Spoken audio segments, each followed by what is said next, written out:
A blonde was traveling abroad and wanted to visit the Eiffel Tower. Struggling to navigate, she approached a policeman and asked, "Excuse me, how do I get to the Eiffel Tower from here?" The policeman smiled and replied, "Just wait for bus 37. It'll take you there in 10 minutes."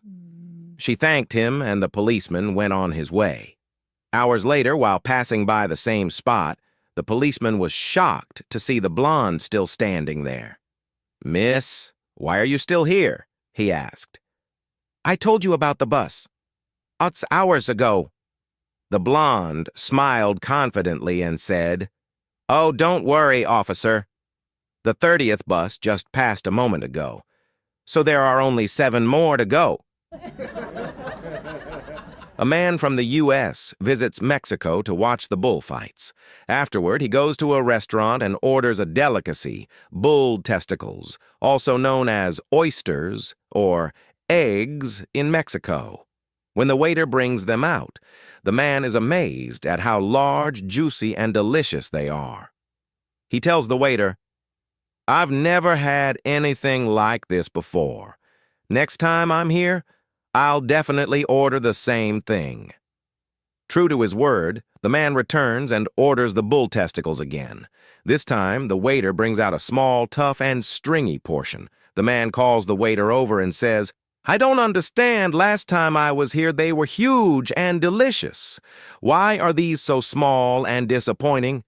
The waiter shrugs and says, "Senior, in the bull fight, the bull doesn't always lose." A man is frustrated with his son's constant lying, so he buys a robot designed to detect lies and then slap the person who is lying. The first night with the robot, the family is having dinner together. The father asks his son, "What did you and your friend do today at his house?" The son replies, "We studied for a test tomorrow," and the robot immediately slaps him hard. Okay, the son admits. "We were watching a movie." "A movie?" the father asks. "What kind of movie?" The son hesitates, then says, "It was a Disney movie." The robot slaps him again. "All right," the son confesses. "It was a sex flick." "A sex flick?" the father exclaims. "When I was your age, I didn't even know what that was." And, to everyone's surprise, the robot slaps the father. The mother, watching this, laughs and says, "Well, he really is your son." And, of course, the robot slaps her too. A proud Texan hears that Alaska is bigger than Texas, and it bothers him for years. Determined to become an Alaskan, he books a flight to Fairbanks and heads straight to the nearest bar. "I'm from Texas. What do I have to do to become an Alaskan?" he asks the bartender. The bartender sees an opportunity for some fun and replies, "Well, it ain't easy. First, you gotta down a pint of whiskey in one go, then dance under the moon with an Eskimo, and finally you have to shoot a polar bear." The Texan grins and says, "Heck, that's easy. Gimme a pint of whiskey." He knocks back the pint in one gulp, his eyes bulging, and staggers out of the bar.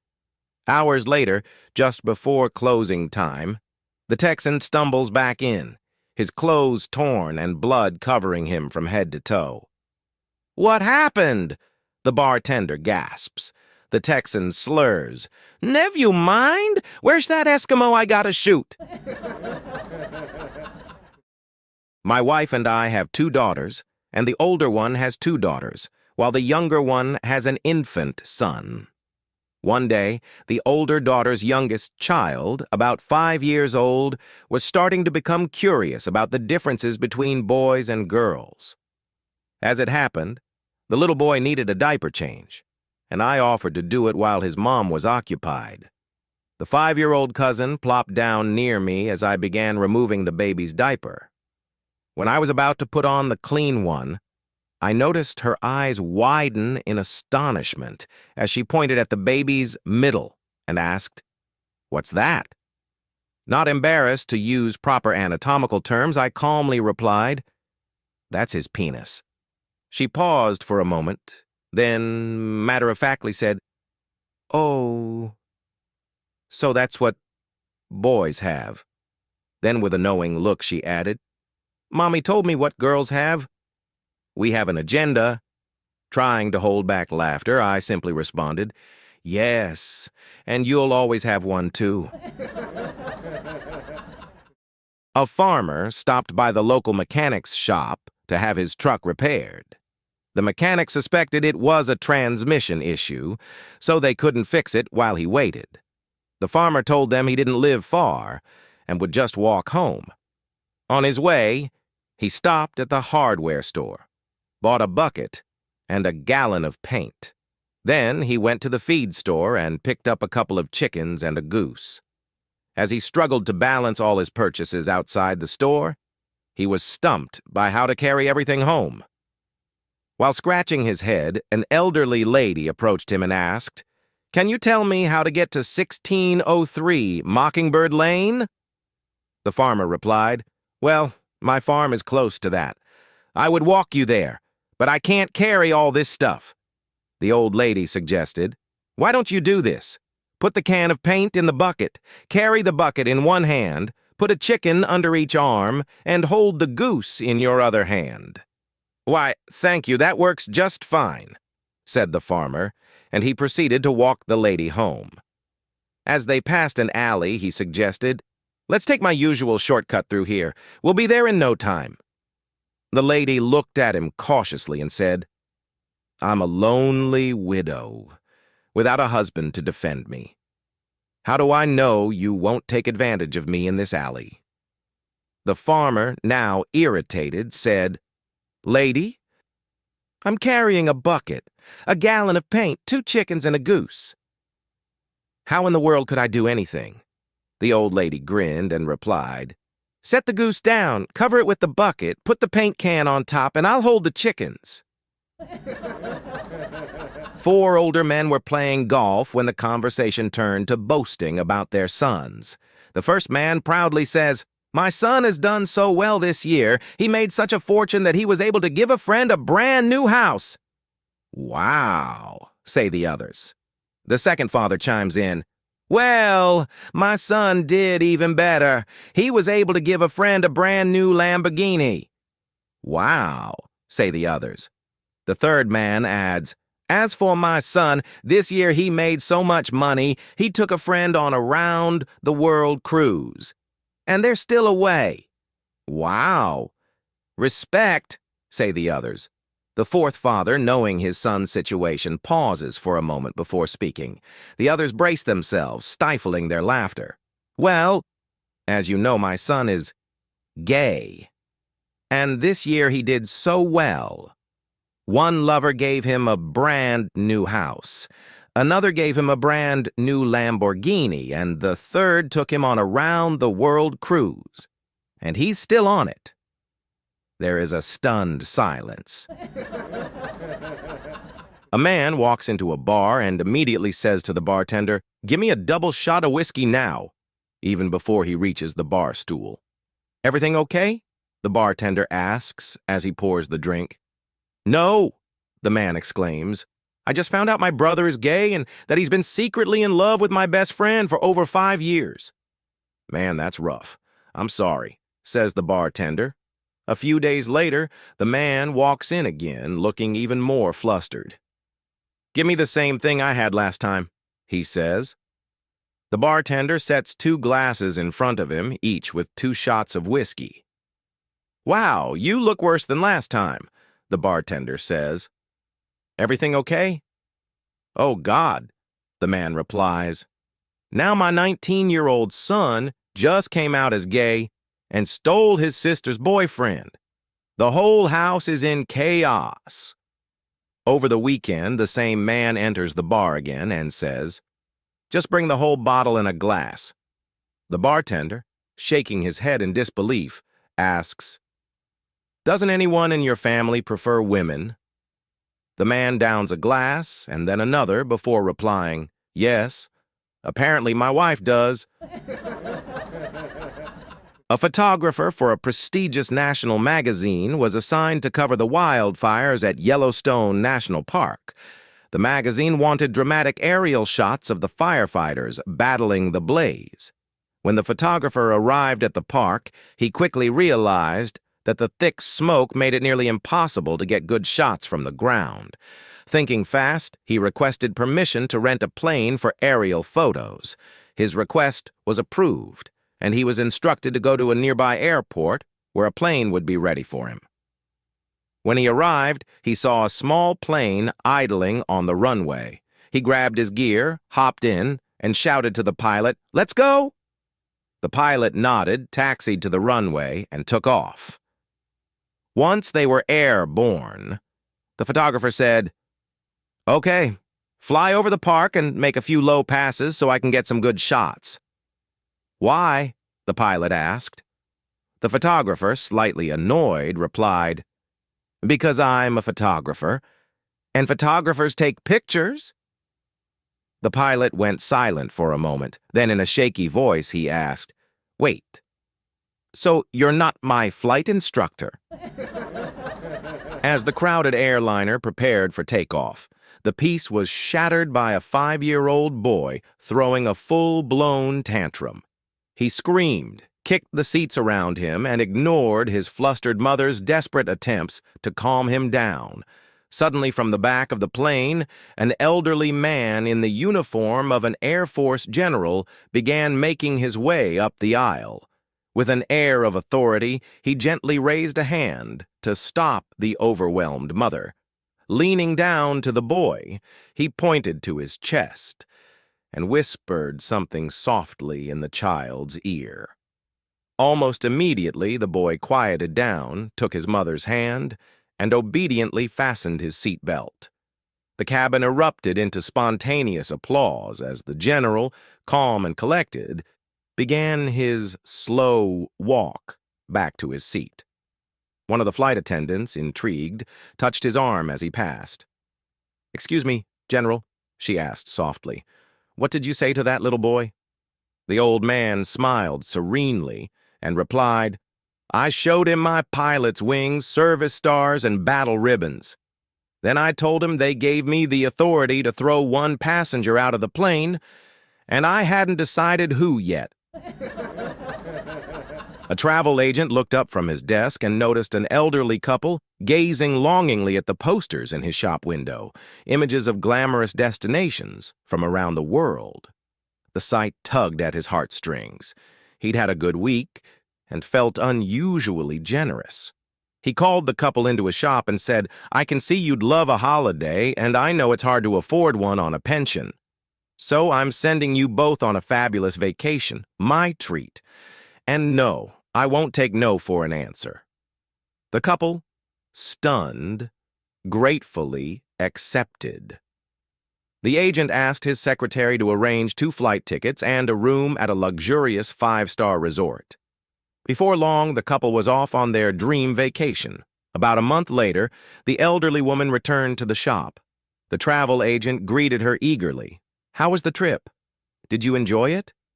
"The flight was thrilling, and the hotel was wonderful," she said with a smile. "I wanted to thank you.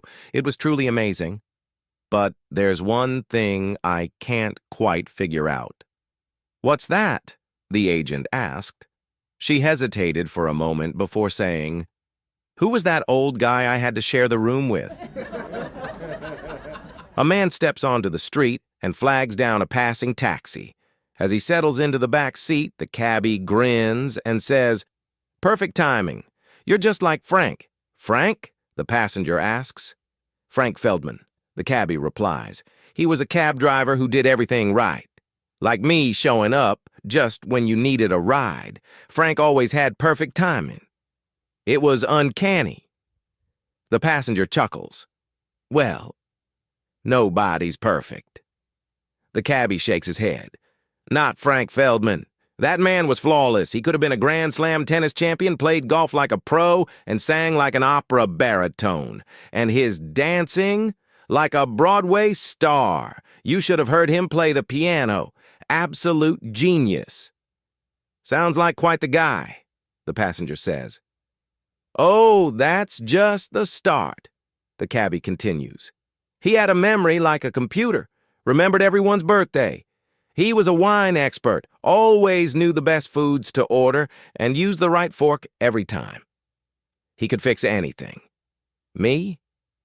I try to change a fuse, and the whole block goes dark. But Frank never made a mistake. He was perfect. Wow, the passenger says, impressed. He really must have been something. The cabbie nods enthusiastically. And in traffic? He always knew the fastest routes, never got stuck like I do. He treated women like queens, was the best lover, and never argued back, even when his wife was wrong. His clothes were impeccable, shoes always polished to a shine. Honestly, Frank Feldman was the perfect man. No one could ever measure up to him. Unbelievable, the passenger says. How do you know so much about this guy? The cabbie sighs and smirks. Well, I never actually met Frank Feldman, but I'm married to his widow. A jumbo jet is on its final approach into Toronto Airport when the pilot comes on the intercom. This is your captain speaking. We're on our final descent into Toronto, and I'd like to thank you for flying with us today. I hope you enjoy your stay. As he finishes, he forgets to turn off the intercom, and the entire plane hears what happens next. The co-pilot asks, "So, Skipper, what's the plan once we land?" The pilot chuckles and replies, "Well, first, I'm going to check into the hotel and take a big crap. Then, I'm taking that new stewardess with the big rack out for dinner. After that, I'm going to wine and dine her, bring her back to my room, and give her the night of her life." The cabin falls into stunned silence before passengers start craning their necks, trying to spot the new stewardess. Meanwhile, the stewardess in question is at the very back of the plane, mortified. Flustered, she starts running down the aisle to turn off the intercom. In her haste, she trips over an old lady's bag and sprawls to the floor. The elderly woman leans over, pats her arm, and says with a smirk, "No rush, dear. He's got to hit the bathroom first." A man boarded an airplane and took his seat. As he got comfortable, he noticed an incredibly beautiful woman boarding the plane. To his amazement, she walked down the aisle and took the seat right next to him. Trying to make conversation, he asked nervously, "Business trip or vacation?" She smiled politely and replied, "Business. I'm heading to the annual Sexual Studies Convention in Chicago." The man nearly choked on his words. Here was the most stunning woman he'd ever seen, and she was attending a convention about sexual studies. Trying to stay cool, he asked, "Oh, interesting. What's your role at the convention?" "I'm a lecturer," she said. "I use my research and personal experience to share fascinating insights about sexuality." "Really?" he said, intrigued. "Like what?" "Well," she began, "one of my findings is that Native American men are the most passionate lovers. Jewish men are the best at ensuring a woman is completely satisfied. And, surprisingly, Southern rednecks have the greatest stamina." As she finished, she seemed to realize she might have said too much and blushed. "I'm sorry," she said. "I shouldn't be discussing this with you.